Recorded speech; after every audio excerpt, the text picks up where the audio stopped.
I always thought my life was pretty normal.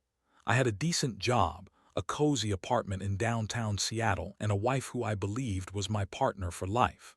Her name was Jessica, and on the surface she was everything I could have wanted: beautiful, ambitious, and seemed genuinely interested in our future together.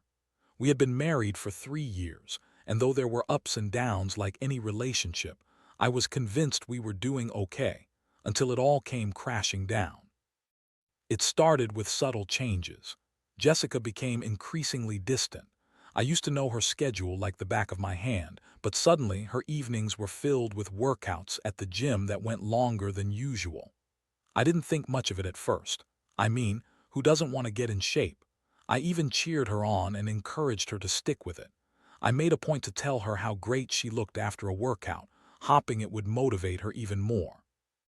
But deep down, nagging feelings began to surface. I noticed Jessica had become more secretive about her phone. She would put it face down on the table when she was around me, and there were times she'd receive messages that made her smile in a way that felt different, too excited. I brushed it off, assuming it was just my insecurities talking. But when I noticed that she had been coming home later and later with excuses that felt flimsy, I couldn't shake the feeling that something was off. One Friday night, I decided to surprise her by cooking dinner.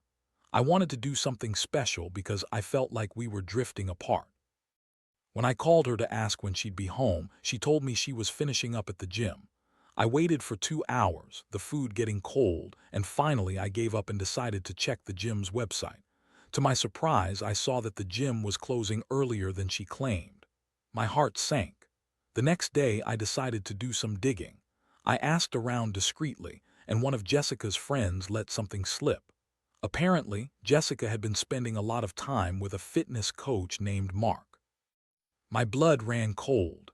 I looked up Mark on social media and found a profile filled with pictures of him posing in tight workout gear, flexing muscles. The realization hit me hard. I couldn't believe it. I thought of how many times I had encouraged her to take those classes, how I had supported her goals, and now it felt like I had been a fool. With a mix of anger and doubt swirling in my gut, I decided to confront her. I waited until she got home that evening. As she walked through the door, her face lit up, like she was still on a high from whatever workout she had just completed. I could feel the tension building inside me as I tried to keep my voice steady while asking her about Mark. The moment I mentioned his name, her expression shifted. "Mark, why are you even asking about him?" she said, sounding defensive. I could feel my heart racing as I laid it all out there, recounting what I had learned, the late nights and the suspicious messages. The smile faded from her face, replaced by a mask of disbelief. She started with vague excuses. "It's just a friendship. He's just helping me with my fitness goals." All the while, her eyes darted away from mine, betraying the lies she was spinning. But I had seen the signs. I knew her well enough to detect when she was being dishonest. I confronted her about how she had changed, how she had been spending more time with him, and how I felt blindsided. As the words spilled out, I felt the rage boil inside of me. She was caught, and yet she was still denying it as if I was the crazy one for suspecting her. The confrontation escalated, and I couldn't help but feel hurt and betrayed. I had trusted her completely, and now I felt like I was standing in a house of cards that had just collapsed. My heart was pounding in my chest. I had expected anger, maybe even tears, but instead I got defiance. It was a turning point. As I watched her flounder for excuses, I felt a mixture of anger and sorrow. How could she do this to me? The emotional storm inside me was brewing, but I had begun to realize that this wasn't just about her betrayal. It was about reclaiming my sense of self, about not letting this define who I was. I took a deep breath because I knew I needed to make a decision, not just for her but for me. I was tired of feeling like the victim. I had a choice to make, and it would change everything. After the confrontation, Jessica and I went to bed in silence. The air in the room was thick with unresolved tension. I lay there, staring at the ceiling, my mind racing with thoughts that spiraled from anger to betrayal and back again. I felt completely blindsided. The woman I thought I knew had turned into a stranger who was willing to deceive me for a cheap thrill with some fitness coach. The next day, I woke up early, feeling restless and anxious. I needed to clear my head, so I decided to hit the gym myself. It was a place I had never frequented much, not because I didn't care about my health, but because I was more of a casual jogger. I grabbed my old sneakers and gym shorts, hoping that a workout would help me organize my thoughts. As I jogged on the treadmill, I couldn't shake off the feeling of betrayal. It was as if every step I took was a reminder of Jessica's infidelity. I glanced around the gym, noticing couples working out together, laughing and enjoying each other's company. My heart sank further. That could have been us. During my workout, I overheard a couple talking about their fitness journey. They were discussing their goals and how they supported each other. It made me realize what I was missing. I had tried to be supportive of Jessica's fitness goals, but in return, she had chosen to betray me. I felt a rush of determination. If she could find a new path, so could I. I wasn't going to let this ruin me. I decided it was time to take control of my life. But how? The idea of revenge danced in my mind like a flickering flame. I wasn't going to let her have the last laugh. While I couldn't change the past, I could focus on my future. I would become fitter, wealthier, and completely over her. So I began to plan. I signed up for a personal trainer at the gym. His name was Dave, a no-nonsense kind of guy who took fitness seriously. I explained my situation, and he could see the fire in my eyes. He pushed me harder than I ever thought possible. I began to lift weights, go for runs, and eat healthier. I felt a transformation beginning, not just physically but mentally too. I was reclaiming my life. In parallel, I decided to dive into my career with renewed vigor. After years of complacency, I started networking and looking for new opportunities. I took on projects that had previously intimidated me. I spent late nights working on my skills, sharpening my resume and applying for jobs that I once thought were out of my reach. I was fueled by the desire to prove my worth, not just to Jessica, but to myself. Weeks turned into months. My body began to change. I was dropping weight, gaining muscle, and starting to feel more confident. I couldn't help but think about how Jessica had taken my trust and crushed it. She had chosen to throw away our marriage for a fling, but I was going to show her that I had risen from the ashes. One evening, after a particularly grueling workout, I received a call from an old colleague who had heard about a leadership position opening up at a rival company. My heart raced as I realized this could be my big break.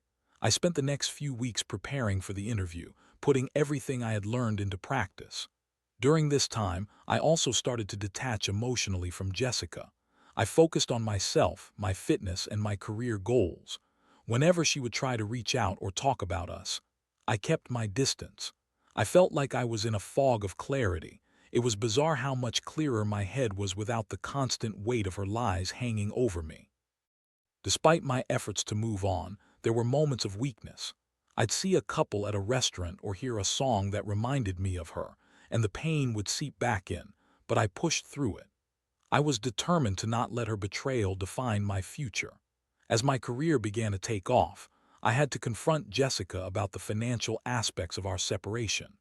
I had started to understand my worth, and I knew that I needed to make sure she wasn't going to take advantage of me in this situation. I felt a sense of empowerment as I worked through the logistics of our separation. It wouldn't be easy, but I was learning to navigate my new reality. To make things even better, I began to attract attention, not just from potential employers but from women as well. It was a strange feeling to be on the receiving end of compliments again. I hadn't really thought of dating since Jessica, but as I started to feel more confident in my new skin, I realized that I was ready to embrace the world again. The transformation was ongoing, but I could feel the shadows of the past beginning to fade. I was excited for my future, and for the first time in a long while, I felt like I was in control of my destiny. I was finally ready to let go of the pain and embrace the person I was becoming. It was an unusually sunny afternoon when I finally landed the leadership position at the new company. I still remember the exhilaration of receiving the phone call. As I hung up, I couldn't help but laugh. The past few months had been a whirlwind of change that I never imagined I could handle. I marveled at how far I had come, both physically and mentally. The first day at my new job was a mix of excitement and anxiety. I walked into the office, and the energy was palpable. I felt a rush of adrenaline as I navigated through my new responsibilities. The team was dynamic, and there was a palpable sense of ambition that reminded me of my own journey. I felt like I had finally found my stride, and for the first time in what felt like forever, I was genuinely happy. As the weeks went by, I became more engrossed in the work and my new colleagues. I connected with a few of them, and one woman in particular caught my attention. Her name was Sarah. She was smart, funny, and driven. We started hanging out after work, grabbing drinks and discussing our career aspirations. It was refreshing to be around someone who was so passionate about their work. The more time I spent with Sarah, the more I realized how much I had suppressed my feelings after Jessica's betrayal. I had been so focused on revenge and self-improvement that I hadn't even considered what it meant to open myself up to someone new. Yet, with each laugh and shared story, I began to feel a spark of something I thought I had lost forever: hope. Of course, there were moments when I worried about how Jessica would react if she found out I was moving on. I had no idea how far she had fallen with Mark or what their relationship looked like now. To be honest, I didn't care. I was starting to build a new life, and I was determined to protect it. One evening, I had invited Sarah to my apartment for dinner. I spent the day preparing, and as I cooked, I felt a sense of normalcy that I hadn't felt in a long time. We sat down to eat, and the conversation flowed effortlessly. I found myself laughing, feeling lighter than I had in years. When she reached across the table to touch my hand during a particularly funny story, I felt a jolt of electricity. As we finished dinner, I looked into her eyes and felt the urge to lean in for a kiss. Our lips met softly at first, but the moment seemed to ignite a fire within me. I pulled back, and we exchanged a look that said everything without words. It was the first time I felt a sense of genuine connection since Jessica had cheated. I realized that I was ready to move on, and the feeling was exhilarating.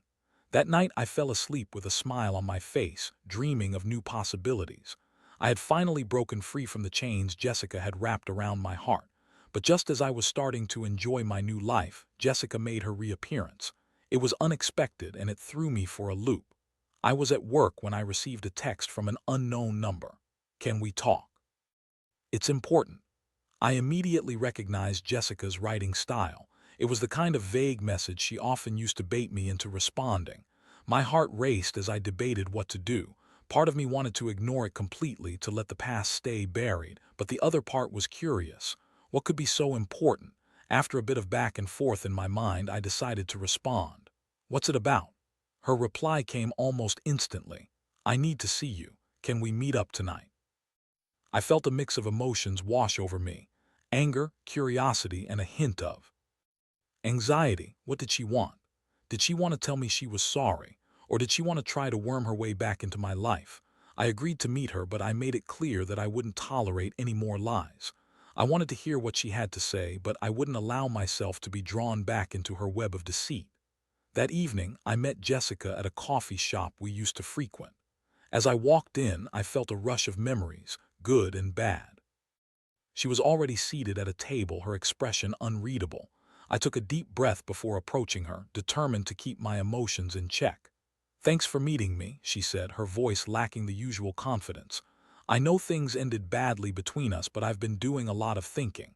I raised an eyebrow. "Really? Because from what I could tell, you were too busy enjoying your fitness journey with Mark to think about our marriage." Her expression faltered. "That's not fair. I made mistakes, but I've changed. I want to explain everything." I took a seat across from her, crossing my arms. "Fine, explain." As she began to speak, I could see that she was struggling to find the right words. "Mark and I, it was a distraction. I didn't know how to handle our relationship, and I thought I could escape from it, but I realize now it was wrong, and I'm so sorry." I listened, but I felt nothing. Her words seemed hollow, like they were rehearsed. She wanted forgiveness, but I wasn't interested in that anymore. I had rebuilt my life. I had moved on, and I couldn't let her drag me back into that dark place. "I appreciate you saying that," I replied, keeping my tone steady. but I'm not the same person I was when we were together. I've moved on and I want to keep it that way." Her expression shifted from hopeful to despairing, and I felt a strange sense of satisfaction. It was like I was finally taking back the power she had stolen from me.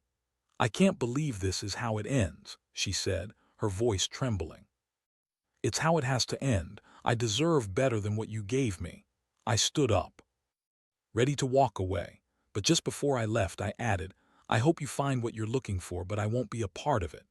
As I walked out of the coffee shop, I felt a weight lift off my shoulders. I had finally closed the door on the past, and I felt lighter than I had in years.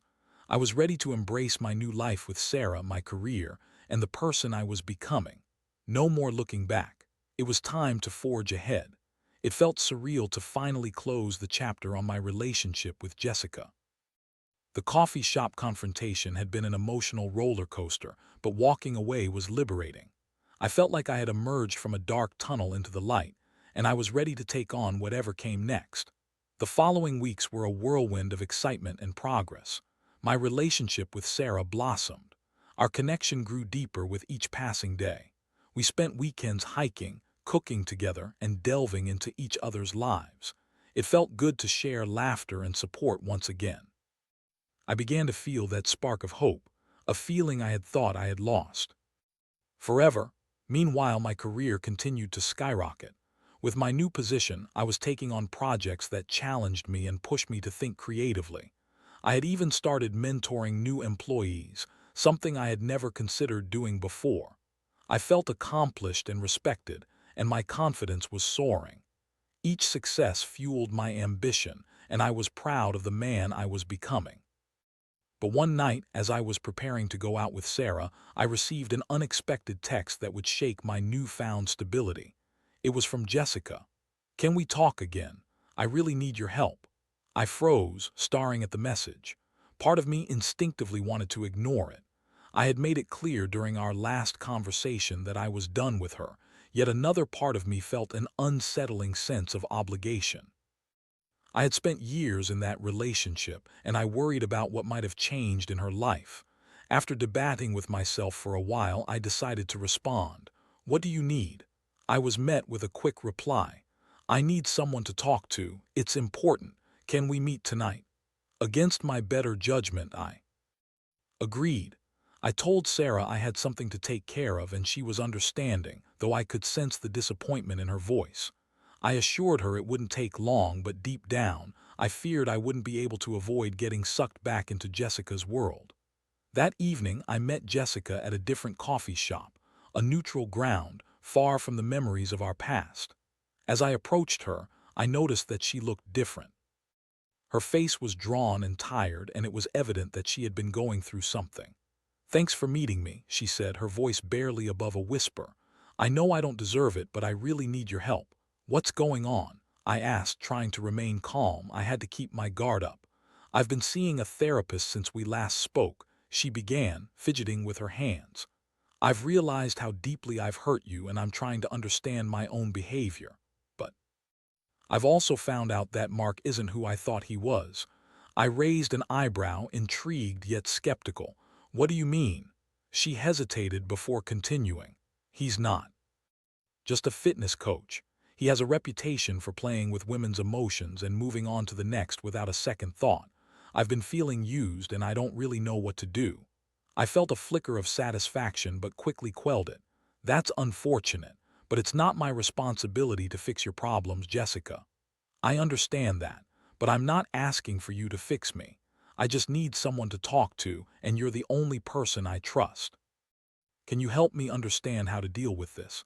I could see the desperation in her eyes. It was a side of Jessica that I hadn't seen before.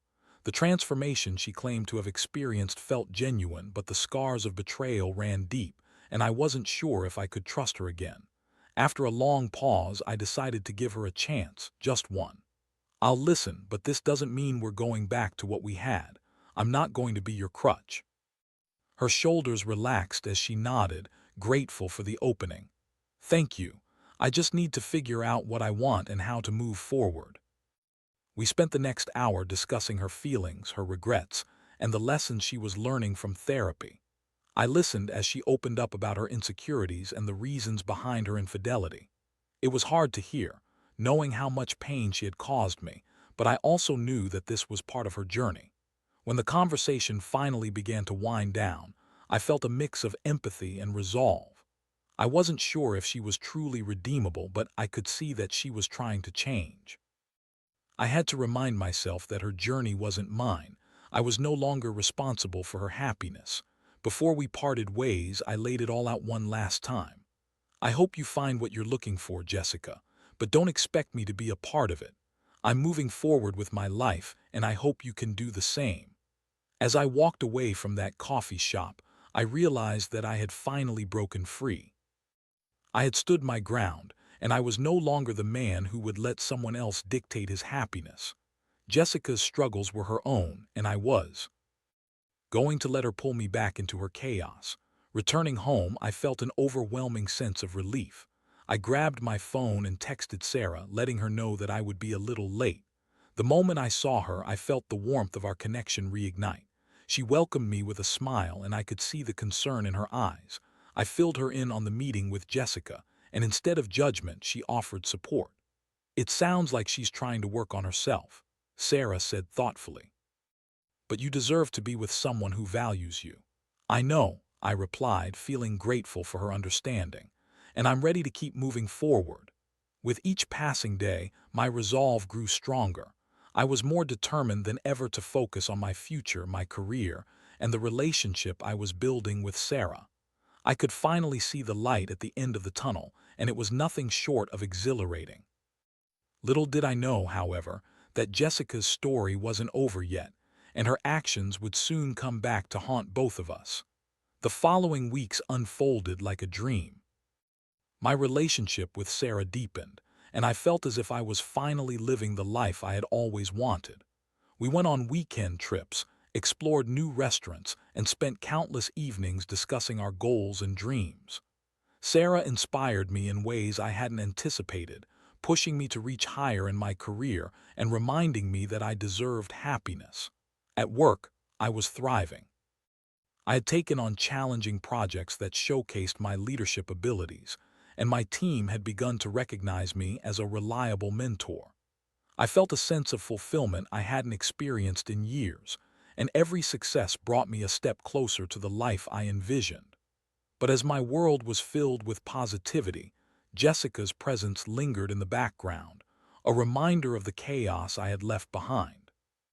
I had thought our last meeting had been the final chapter of our story, but fate had other plans. One evening, while out with Sarah, I received a phone call that made my stomach drop. It was from an unknown number. I hesitated, but curiosity got the better of me. "Hello, is this Ben?" A voice on the other end asked. "Who's this?" "It's Mark. I think we need to talk." I felt my heart race. Mark, Jessica's fitness coach and the man who had unknowingly driven our relationship apart. "What do you want?" I replied, trying to maintain my composure. "I need to clear the air about Jessica. She's been trying to reach you, but I think she needs to stop playing games. Look, I didn't know you two were married when we started seeing each other." "Seeing each other? You mean when you were cheating with my wife?" I shot back, my temper flaring. "Listen, I didn't know she was married until later, okay? I'm not here to cause problems. I just want to let you know that she's been acting erratically, and it's not good for either of you." "Why should I care?" I asked, feeling a mix of anger and disbelief. "Because I think she might be in trouble. She's been talking about how she regrets everything that happened, and I think she needs help." I felt a rush of conflicting emotions. On one hand, I was done with Jessica and her lies. On the other, the concern in Mark's voice hinted at something deeper, a plea for understanding. "What do you mean, trouble?" "She's been reaching out to me for advice, and I don't think she's coping well with the breakup. It's affecting her mental health, and she's acting out. I think she might need someone to talk to, someone who genuinely cares," he said, his tone softening. I paused, considering his words. I had no obligation to Jessica, yet an instinct to protect her resurfaced, like a flicker of compassion rooted in our shared history. "What do you want me to do?" "Just think about it. If you're open to it, maybe you could reach out. She's struggling, and it's not just about the affair anymore.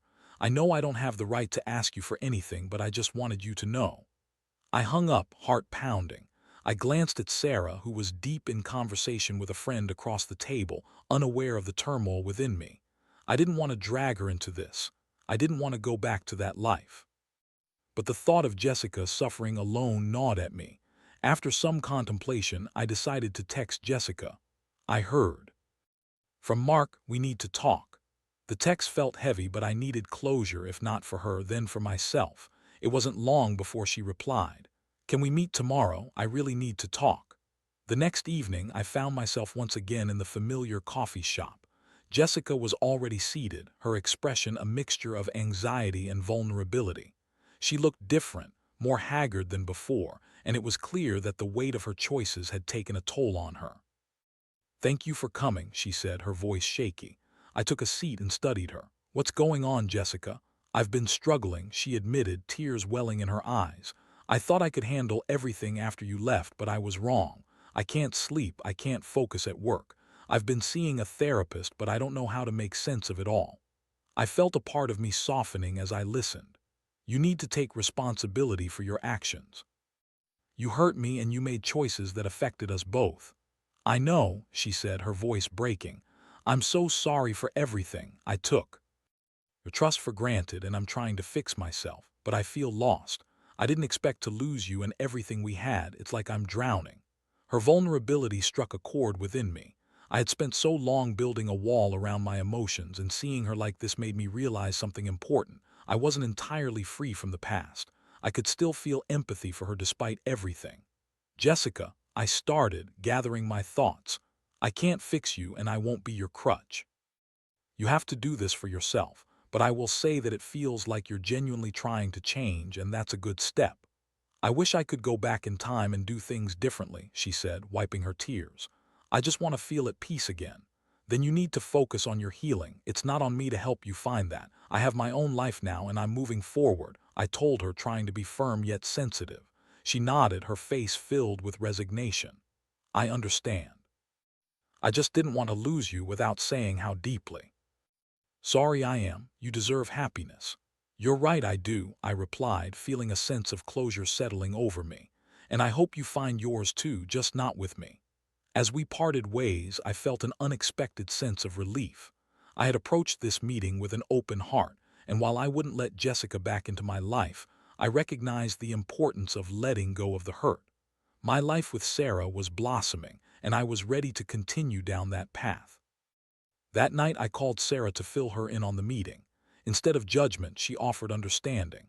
"It sounds like she's trying to change, but you need to focus on what makes you happy," Sarah said. "I know, and I want to keep moving forward with you," I replied, feeling grateful for her encouragement. In that moment, I realized that my past didn't define me anymore. I was finally free, and the future was bright. I was ready to embrace it fully with Sarah by my side. But I had no idea that Jessica was just beginning her journey of transformation, and her story was far from over.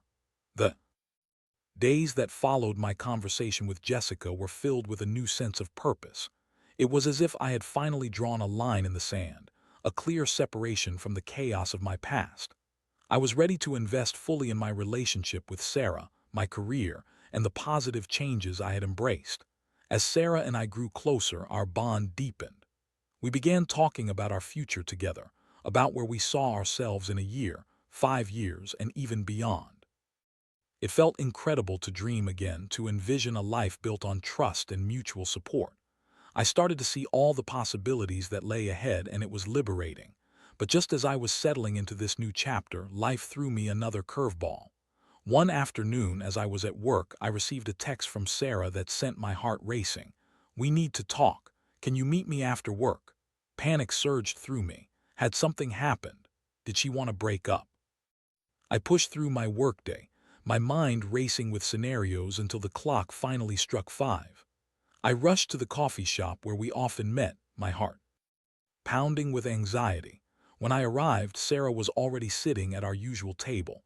She looked anxious but composed, and as I took a seat across from her, I noticed she was holding a piece of paper in her hand. "Hey, thanks for coming," she said, her voice steady. "What's going on?" I asked, trying to read her expression.